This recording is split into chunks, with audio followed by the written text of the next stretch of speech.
Hello guys, कैसे हो? आज हम स्टार्ट करने वाले थे कि नया टॉपिक जो कि एंगुलर के बेसिस पर कल तक हमने यानी कि लास्ट वीडियोस के अंदर हमने देखा कि कौन सा देखा था मे बी हमने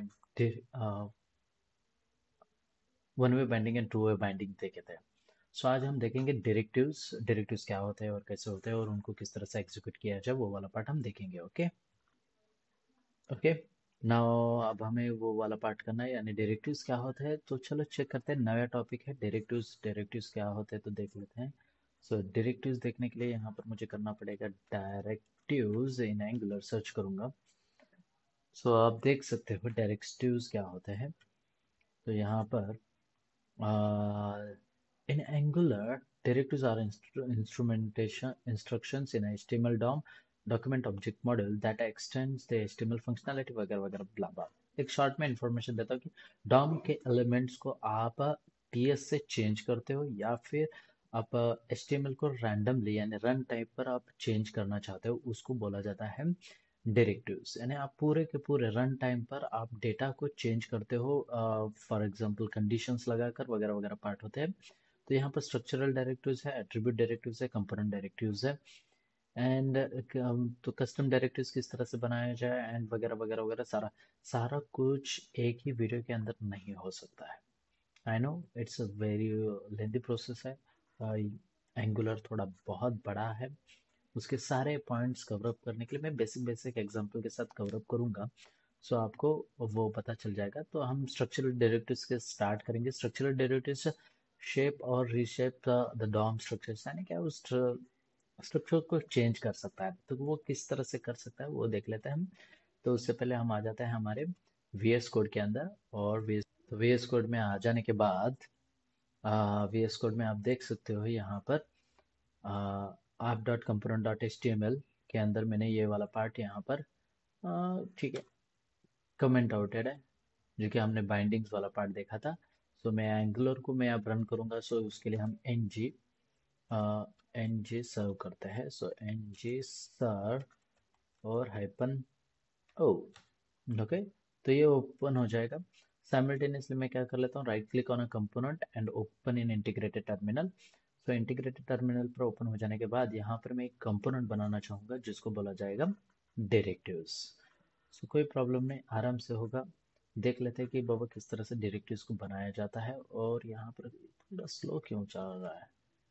ओके, फास्ट तो चल रहा है, ठीक है। एंगुलर को बोलूंगा जनरेट कर कंपोनेंट को। कौन से कंपोनेंट को? अब यहाँ पर हम डायरेक्टिव्स करने वाले हैं। सो डायरेक्टिव्स, डायरेक्टिव्स एंड देन वो डायरेक्टिव्स कंपोनेंट को बना लेगा। यहाँ पर देखूंगा तो ये रनिंग में है इंजन सर्व को, और बहुत टाइम लग रहा है। May be because of some application issue. मैंने कुछ एप्लीकेशन इंस्टॉल किए थे, उसकी वजह से थोड़ा सा मे बी लोड आया है टास्क मैनेजर पर, उसकी वजह से यहाँ पर स्लो काम कर रहा है। डजेंट मैटर, मैं वाईफाई को चेंज कर लेता हूँ और वाईफाई को चेंज करने के बाद फिर से रिस्टार्ट करेंगे। सो यहाँ पर मैं फिर से ऑन किया। ओके, हाँ बिल्डिंग हो चुकी है, थोड़ा लेट लगा मगर हो गया। मैंने थोड़ा वीडियो पॉज कर दिया था। सो आगे बढ़ते हैं। मे बी इसको थोड़ा सा टाइम ले सकता है अभी भी। Changing detection and done. Overall सारा कुछ डेटा डन हो चुका है और ये रन हो चुका है। मे बी यहाँ पर कुछ रिप्रेजेंट नहीं होगा, हमारे पास यहाँ पर कुछ डेटा नहीं है। सो मैं यहाँ पर बाइंडिंग कंपोनेंट तो बना लिया। उस बाइंडिंग कंपोनेंट को यूज़ करने के लिए मैं इसके TS फाइल के अंदर जाऊँगा और ऐप डॉट बाइंडिंग्स को यहाँ से कॉपी करूँगा और उसको पेस्ट करूँगा कहाँ पर, app dot component dot H T M L के अंदर एज अ टैग। उस सिलेक्टर को जैसे ही मैंने यहाँ पर पेस्ट किया, यहाँ पर उसने एरर थ्रो किया और आप यहाँ पर चेंजिंग डिटेक्टेड बिल्डिंग हो रही है। और बिल्डिंग हो जाने के बाद यहाँ पर आप देख सकते हो app binding is not a non element. ठीक है, तो इसको आप नॉन एलिमेंट करते हैं तो app dot component dot T S के अंदर जाऊँगा और यहाँ पर बोलूँगा मैं, बाबा मुझे अब क्या यूज़ करना है, डायरेक्टिव्स कंपोनेंट को यूज़ करना है ना। सो directives component, okay.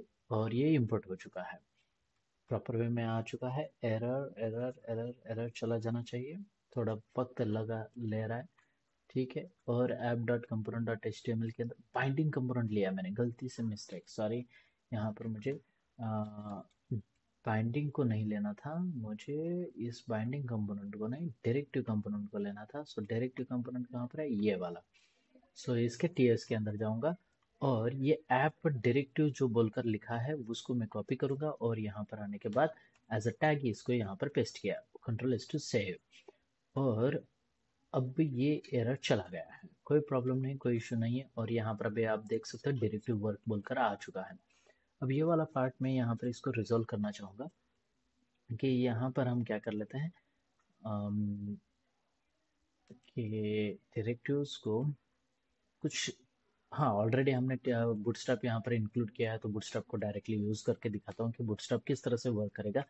So due dot यहाँ पर करूँगा कंटेनर एंड देन कंटेनर के अंदर मैं लिखना चाहूँगा यहाँ पर H1 और H1 के अंदर लिखेंगे हम यहाँ पर डायरेक्टिव्स। सो डायरेक्टिव्स यहाँ पर मैंने लिख दिया और आप यहाँ पर देख सकते हो कि डायरेक्टिव्स यहाँ पर वर्क्स और बूटस्ट्रैप भी हमारा प्रॉपर वे में चल रहा है।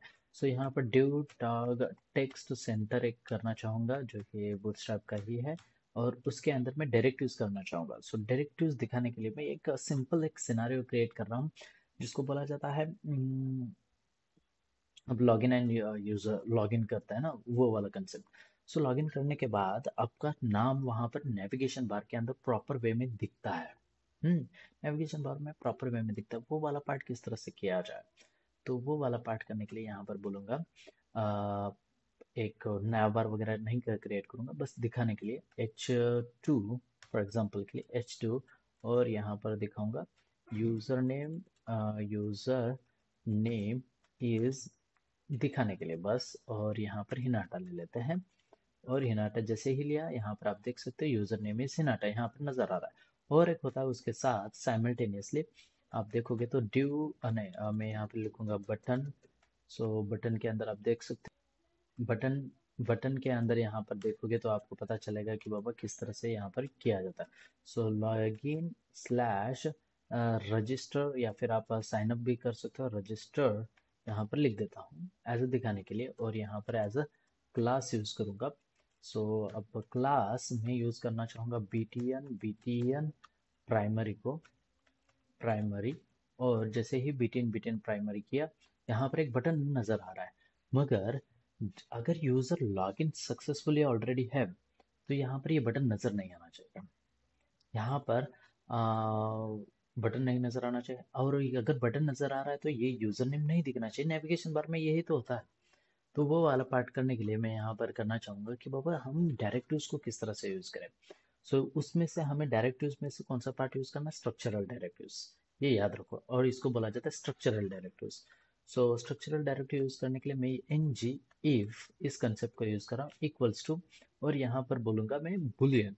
बुलियन यानी क्या, यहाँ पर अगर मैं ट्रू लिख देता हूँ यानी इसको तो दिखा दे, कहाँ पर फ्रंट एंड पर दिखा दे। ट्रू लिखने से क्या होता है कि बाबा ये कंडीशन ट्रू हो गई, ये नॉर्मल इफ की तरह। अगर वो कंडीशन ट्रू है तो तू उसको फ्रंट एंड पर दिखा दे, अगर नहीं है फॉल्स है तो वो उसको मत दिखा दे। मगर ये तो नहीं दिखा रहा है, ये तो प्रॉपर वे में चल रहा है, यानी गायब भी ऊपर दिया ट्रू को। चलो फॉल्स करके देख लेते हैं। तो फॉल्स जैसे ही किया तो अब यहाँ पर नहीं, दोनों में भी वर्क नहीं कर रहा। तो इंस्पेक्ट करके मैं दिखाता हूँ इसका रीजन क्यों है, क्योंकि यहाँ पर तो एरर नहीं दिखा रहा है। तो ये फ्रंट एंड का है, तो यहाँ पर आप देख सकते हो can't bind the ngif and वगैरह वगैरह वगैरह यहाँ पर लिखकर आ रहा है। एंड साइमल्टेनियसली उसने रिजोल्यूशन भी बताया, please make sure that either ngif directive और common module is included in the @component imports @component dot imports of this component, यानी इसी कंपोनेंट के अंदर उसको इंपोर्ट किया गया है क्या नहीं, ये वाला पार्ट चेक करो।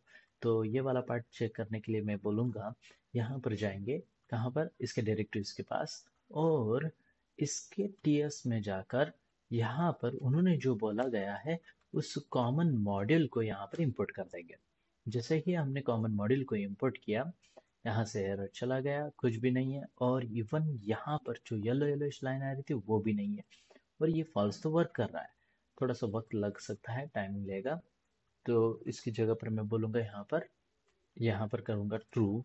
सो आपको पता चलेगा कि बाबा इसको किस तरह से वर्क करता है। जैसे ही ट्रू बोला यहाँ पर यूजर नेम इज इनाटा यहाँ पर प्रेजेंट है और यहाँ पर अगर मैं फॉल्स कर देता हूँ सो आप देख सकते हो जैसे ही फॉल्स किया तो यहाँ से गायब हो चुका है।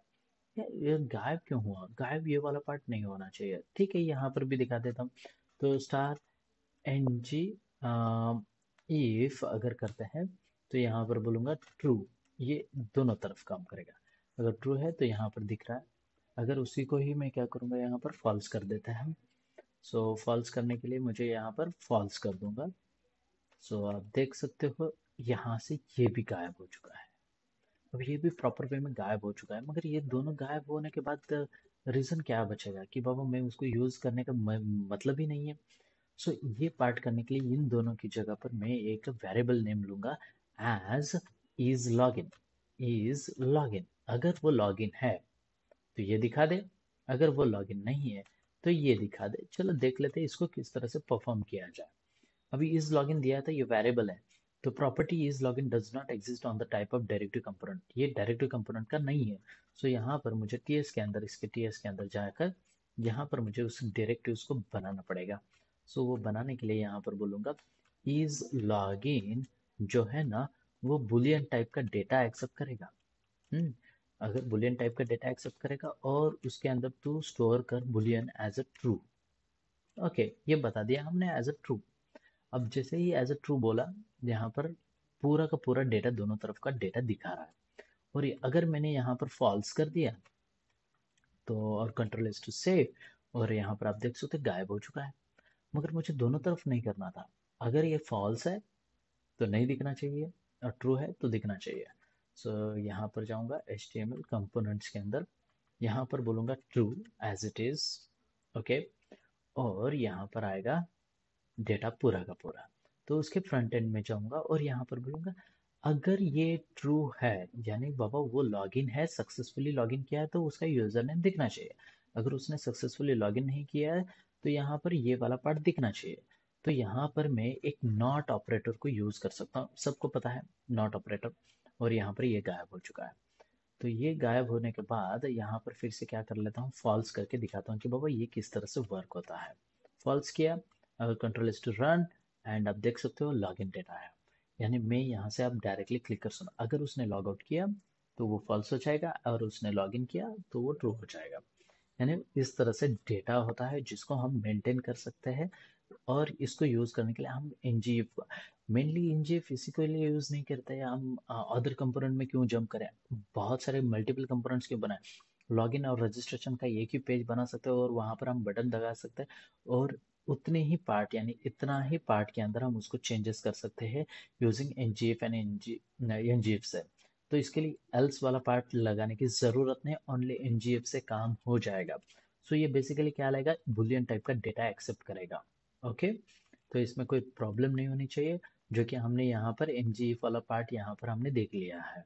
NgIf conditionally adds remove on element based on the expression. जो भी आप एक्सप्रेशन वहां पर दोगे, यानी एक्सप्रेशन हमने कहाँ पर लिखा था, ये वाला पार्ट नहीं, एक्सप्रेशन हमने यहाँ पर लिखा था ये वाला। यहाँ पर जो भी एक्सप्रेशन रहेगा, ट्रू रहेगा फॉल्स रहेगा, उसके बेसिस पर डेटा वहां पर रिप्रेजेंट होगा। ओनली ट्रू और फॉल्स, हम बुलियन डेटा टाइप होना जरूरी है वहां पर। सो ये वाला पार्ट हमने देख लिया है। आई थिंक ये सबको स्ट्रक्चरल डायरेक्टिव समझ में आ चुका है।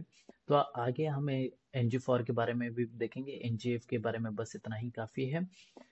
बस समझने के लिए, अगर आगे जैसे जाएंगे तो उस तरह से आपको और ज़्यादा समझ में आएगा कि बाबा हम किस तरह से वहाँ पर प्रोजेक्ट बनाया एंड वगैरह वगैरह करें, प्रोजेक्ट के अंदर इसको किस तरह से और कहाँ पर किस जगह पर यूज़ करें, वो वाला पार्ट हमें अगले वाले वीडियोस के अंदर, यानी जब प्रोजेक्ट के वीडियोस में अपलोड करूँगा उस टाइम पर आपको आराम से समझ में आ जाएगा। मगर ये बेसिक कंसेप्ट करना आपको ज़रूरी है, और इस बेसिक कंसेप्ट को प्रैक्टिस करो, एंड देन कुछ अगर प्रॉब्लम आती है तो please comment out and contact me in anywhere. Thank you, खुदाफिज, एंड मिलते हैं अगले वीडियोस के अंदर।